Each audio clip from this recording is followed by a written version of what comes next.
Hello everyone, welcome to my YouTube channel smart classes with Ashish. आज हम static GK की MCQ series करने जा रहे हैं, जिसमें हम आपको एक्स्ट्रा पॉइंट्स भी कराएंगे जो आपके आने वाले एग्ज़ाम्स के लिए बहुत ही महत्वपूर्ण होंगे। तो शुरू करते हैं आज के पहले क्वेश्चन से। तो पहला क्वेश्चन है आपके सामने, किसे ऊर्जा अनुसंधान क्षेत्र में नोबेल पुरस्कार कहा जाता है? Which one of the following is known as Nobel Award in Energy Research Field? तो पामडी और award, Pulitzer award, Brit award, एनी अवार्ड, इनमें से कौन सा आंसर होगा? तो आपका आंसर है एनी अवार्ड। पामडी और अवार्ड ये जनरली दिया जाता है फ्रांस के द्वारा, जो कि देते हैं कैन्स फिल्म फेस्टिवल में।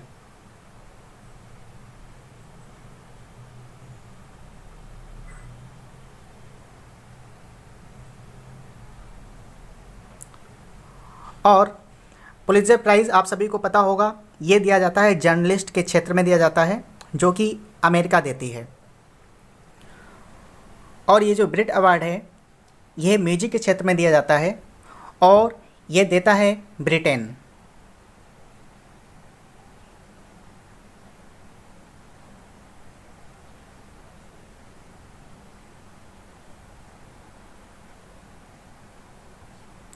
तो कुछ एक्स्ट्रा पॉइंट्स देख लेते हैं, एक्स्ट्रा पॉइंट्स क्या बनते हैं।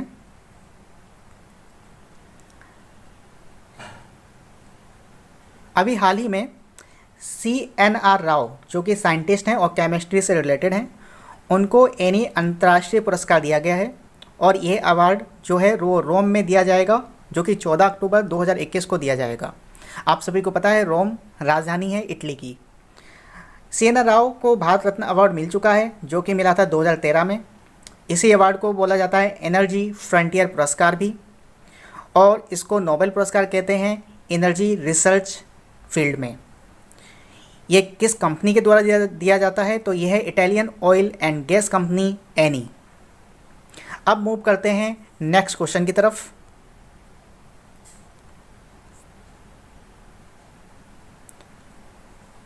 दूसरा क्वेश्चन है, Olympian Balbir Singh senior international hockey stadium कहाँ पर है?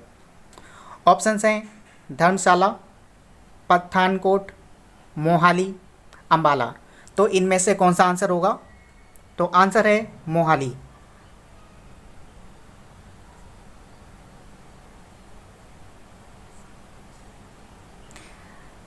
पहले इस स्टेडियम का नाम मोहाली इंटरनेशनल हॉकी स्टेडियम था।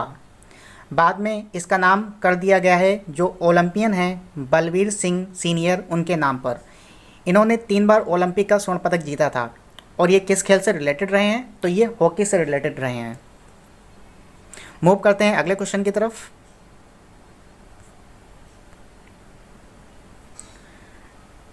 टोक्यो ओलंपिक 2021 का मस्कट क्या है? जो भी आपके इंटरनेशनल गेम होते हैं और जो इम्पोर्टेंट गेम होते हैं, जैसे फीफा हो गया, कोई भी वर्ल्ड कप हो गया, उसका एक मस्कट होता है। तो वो मस्कट हमें ज़रूर याद रखना चाहिए। तो ऑप्शन है आपके सामने मिराई तोबा, विंग ड्वेन, विनीसियस, स्नो लियोपार्ड। तो आपका आंसर होगा टोक्यो ओलंपिक 2021 का जो मस्कट है उसका नाम है मिराई तोबा। विंग ड्वेन को जायंट पांडा के नाम से भी बोला जाता है।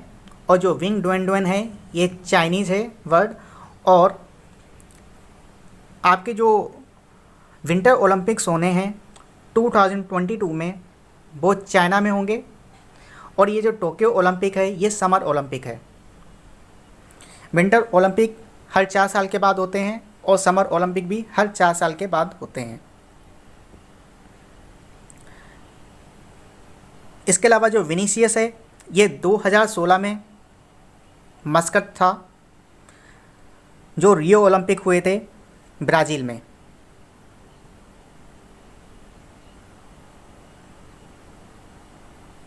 कुछ एक्स्ट्रा पॉइंट्स देख लेते हैं।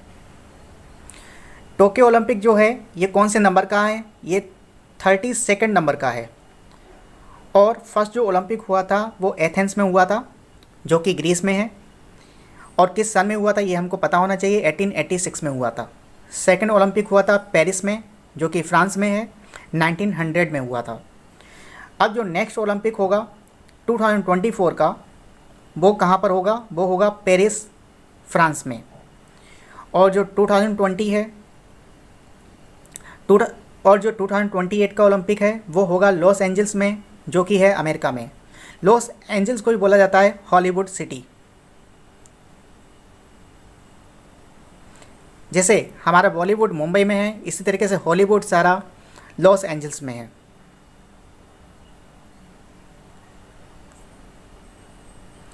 अगला क्वेश्चन है, वर्ल्ड हंगर डे कब मनाया जाता है?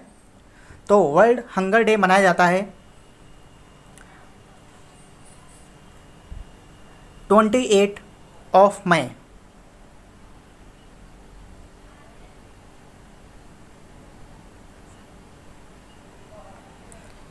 इसकी शुरुआत हुई थी 2011 में।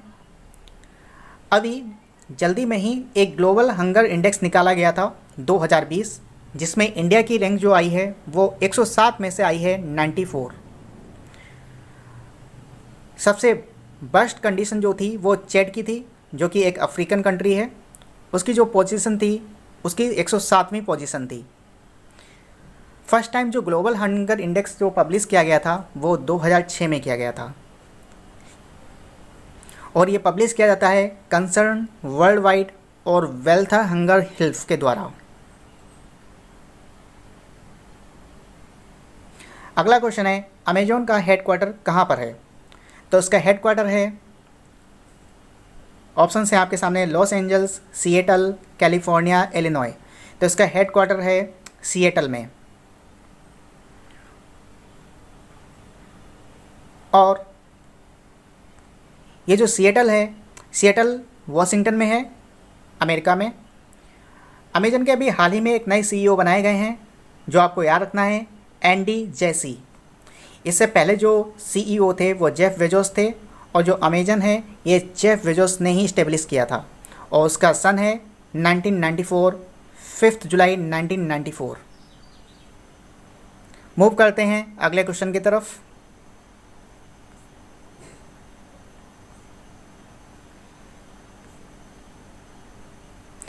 बारावती स्टेडियम कहाँ पर है?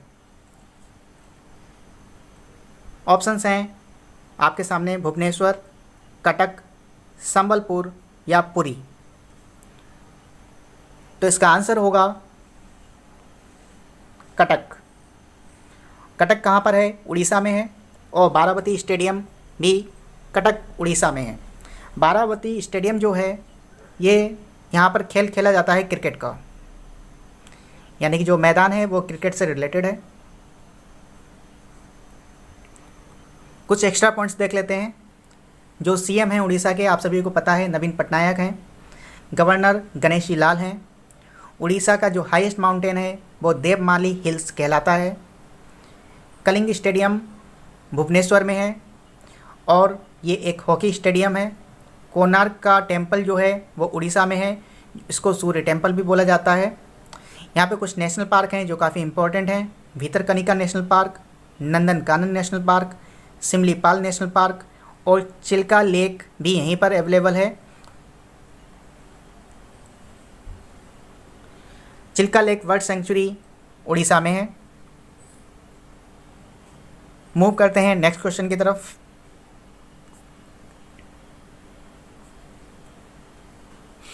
FIH इंटरनेशनल हॉकी फेडरेशन की स्थापना कहाँ हुई थी? ऑप्शन हैं आपके सामने, न्यूयॉर्क, वॉशिंगटन, पेरिस, लॉसेन। आपको बता दें ये जो लॉसेन है यहाँ पर इसका हेडक्वार्टर है, जबकि इसकी स्थापना हुई थी पेरिस, फ्रांस में।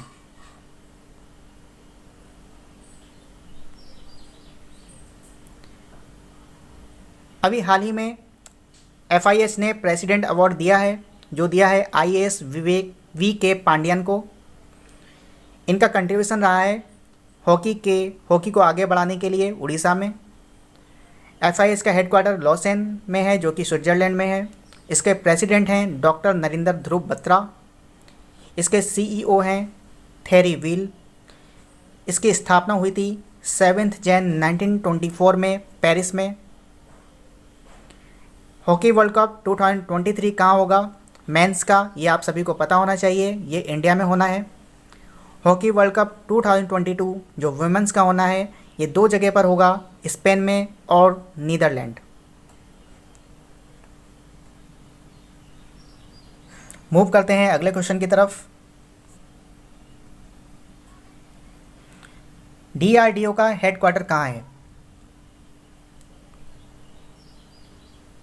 आप सभी को पता है डीआरडीओ क्या है? डिफेंस रिसर्च डेवलपमेंट ऑर्गेनाइजेशन, जो कि आर्मी के लिए इक्विपमेंट्स बनाती है। इसका हेडक्वार्टर है दिल्ली। कुछ पॉइंट्स और देख लेते हैं डीआरडीओ से रिलेटेड। इसके चेयरमैन कौन है डीआरडीओ के? आप सभी को पता होना चाहिए। तो इसके जो चेयरमैन हैं वो हैं जी सतीश रेड्डी।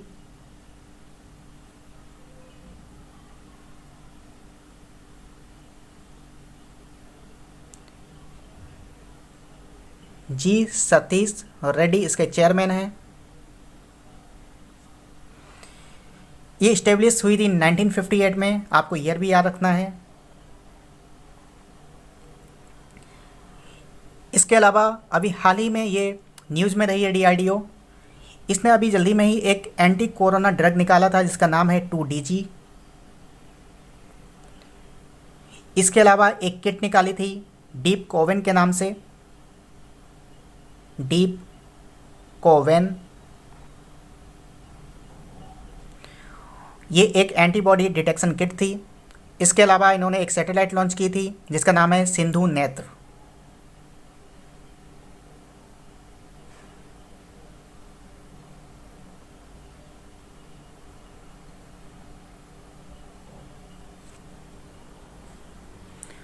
मूव करते हैं अगले क्वेश्चन की तरफ।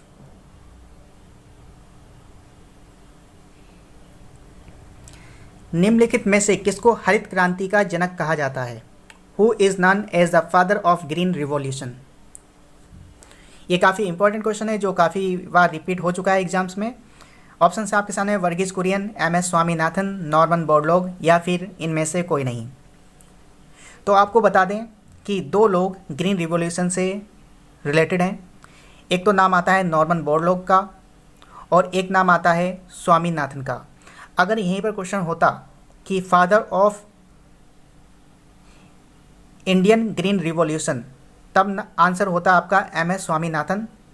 लेकिन अगर सिर्फ आपका फादर ऑफ ग्रीन रिवॉल्यूशन पूछा गया है तो आंसर होगा नॉर्मन बोरलॉग।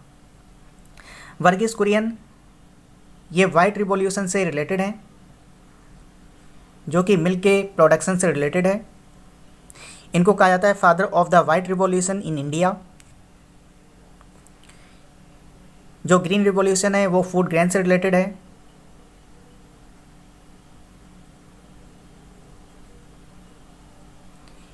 इसके अलावा आपका जो सिल्वर रिवॉल्यूशन है वो एक प्रोडक्शन से रिलेटेड है और इसको बढ़ावा दिया था श्रीमती इंदिरा गांधी ने। सिल्वर फाइबर रिवॉल्यूशन भी एक है जो रिलेटेड है कॉटन से। ये क्वेश्चन बार बार रिपीट होते हैं इसलिए आपको याद होने चाहिए। मूव करते हैं अगले क्वेश्चन की तरफ।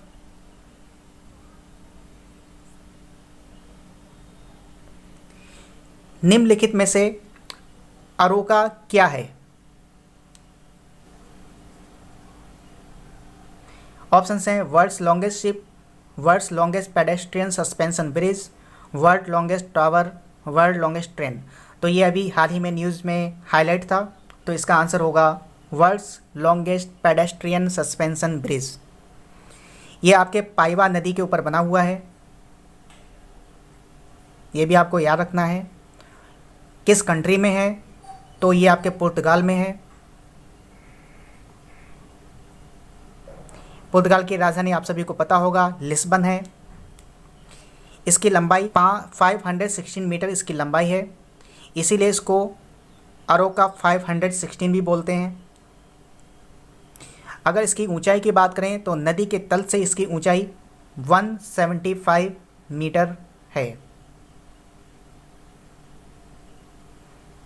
तो ये पॉइंट्स आपको याद रखने हैं।